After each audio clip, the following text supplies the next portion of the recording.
Ya, ini ada kabar baru lagi nih teman-teman. Bahwa baru-baru ini Bu Sri Mulyani selaku Menteri Keuangan telah mengklaim bahwa ekonomi Indonesia telah mengalahkan ekonomi Malaysia dan Thailand. Percaya atau tidak, simak dulu deh.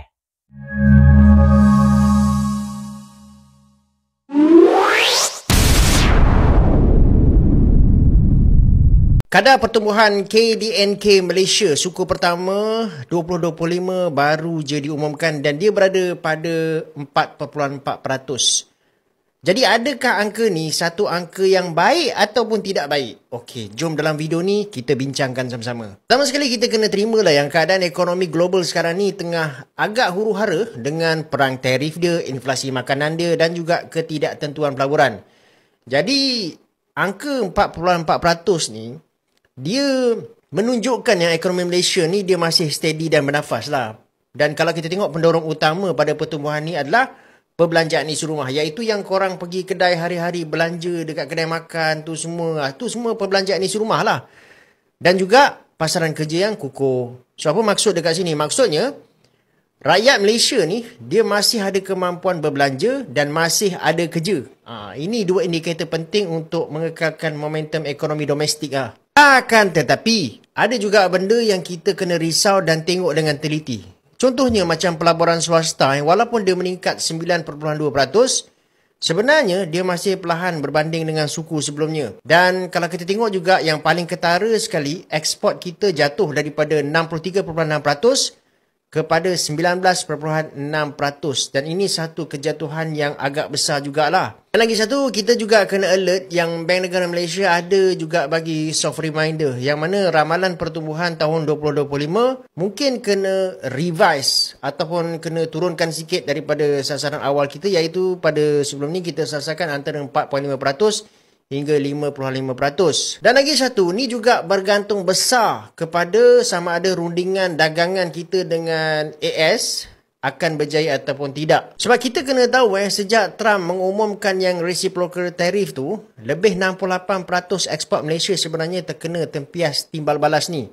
Walaupun separuh daripadanya dikecualikan, kebanyakannya macam produk elektrik dan elektronik. Jadi outcome kepada negotiation ni akan menentukan sama ada kita kekal steady ataupun masuk ke fasa yang lebih perlahan. Sementara tu pula kalau kita tengok dari sudut inflation, dia masih terkawal. Headline inflation kita turun kepada 1.5%, jauh lebih baik daripada suku sebelumnya lah. Tapi kalau ekspor kita tak pulih ataupun pelaburan terus perlahan, mungkin ini akan menurunkan lagi kita punya inflation level. Di samping tu, Bank Negara juga ada beri bayangan kalau rundingan dagangan ni tak menjadi, 30% pendapatan buruh dan juga 20% pekerjaan yang bergantung pada sektor ekspor ni boleh terjejas. Jadi dalam konteks ekonomi global sekarang ni yang penuh dengan ketidaktentuan akibat tarif agresif daripada era Trump ni, secara overallnya pertumbuhan KDNK Malaysia sebanyak 4.4% pada suku pertama 2025 boleh kita anggap munasabah, tapi dia juga rentan.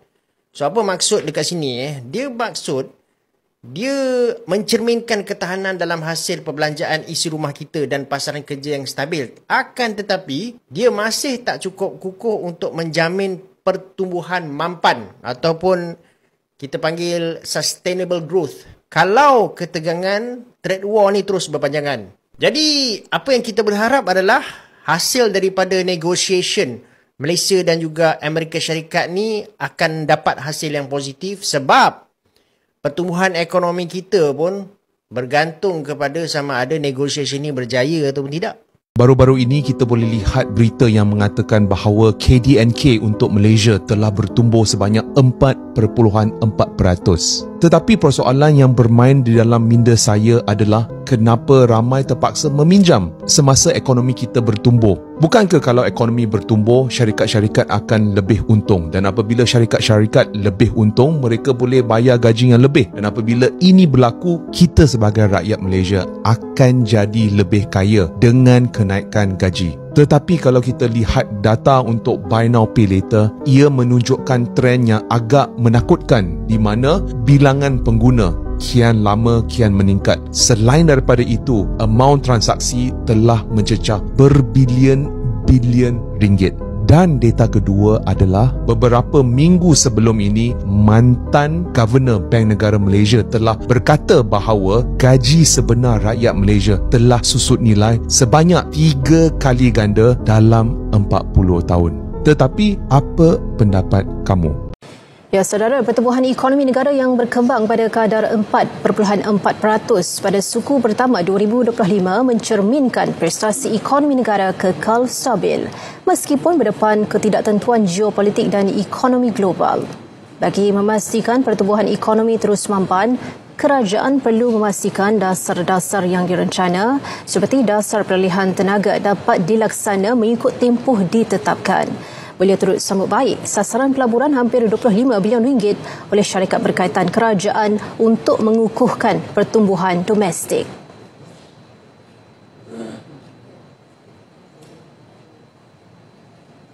Selain itu, bagi peringkat global ataupun peringkat antarabangsa di mana usaha-usaha kerajaan dalam memeterai perjanjian FTA ataupun Free Trade Agreement di antara negara Malaysia dan juga negara yang baru dikenal pasti adalah satu usaha yang begitu baik dalam memastikan jumlah dagangan dari segi pelaburan dan juga ekspor-import itu dapat ditingkatkan pada kadar atau skala lebih besar dan seterusnya mampu memberi manfaat kepada negara dari segi jumlah pendapatan yang boleh diperolehi. Pendapatan negara kita mencapai 516,1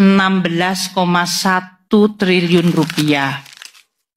Itu artinya 17,2% dari target tahun ini, di mana penerimaan pajak 322,6 triliun rupiah atau 14,7% dari target.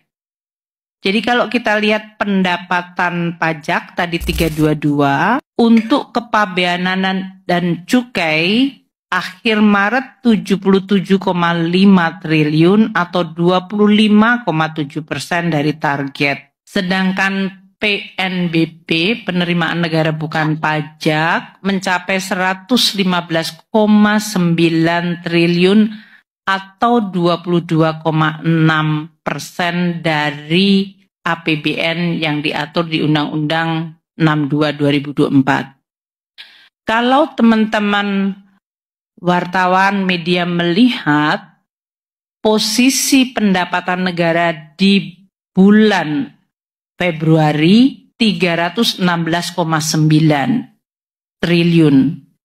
Jadi dalam waktu 1 bulan, Maret saja, pendapatan negara mengalami kenaikan 200 triliun rupiah sendiri.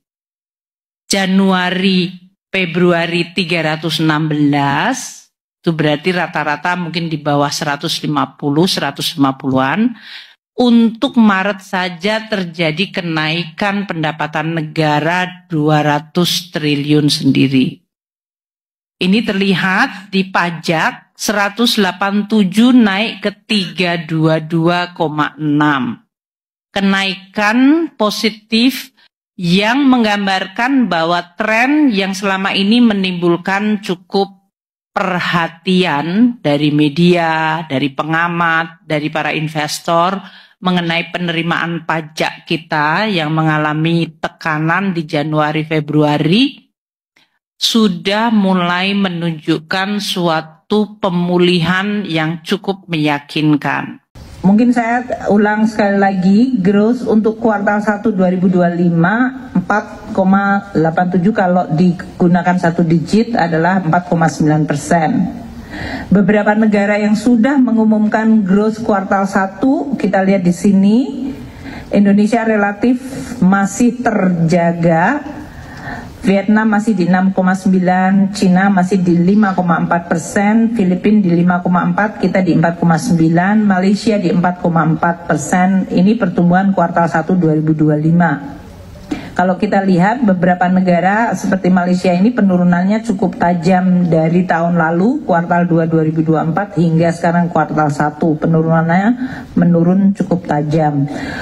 Singapura juga tumbuh 3,8%, Thailand 3,1. Beberapa negara kita lihat Germany masih mengalami negative growth berturut-turut, jadi sudah dalam posisi resesi sebetulnya.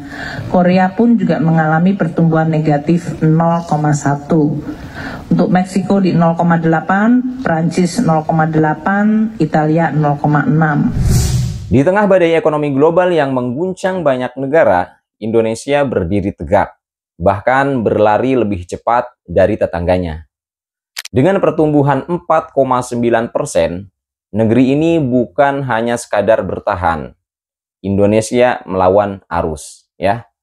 Sri Mulyani tak sekadar mengumumkan data, ya. Dia menunjukkan pada dunia bahwa Indonesia bukan negara kecil yang bisa diremehkan. Di saat raksasa ekonomi seperti Jerman dan Korea yang bisa dikatakan sedang tergelincir ke jurang resesi, Indonesia malah menatap masa depan dengan kepala tegak. Ini bukan kemenangan ekonomi semata, ini kemenangan harga diri bangsa. Oke teman-teman, itu saja informasi yang dapat saya sampaikan. Kurang lebihnya mohon maaf, selamat beraktivitas kembali dan see you next video.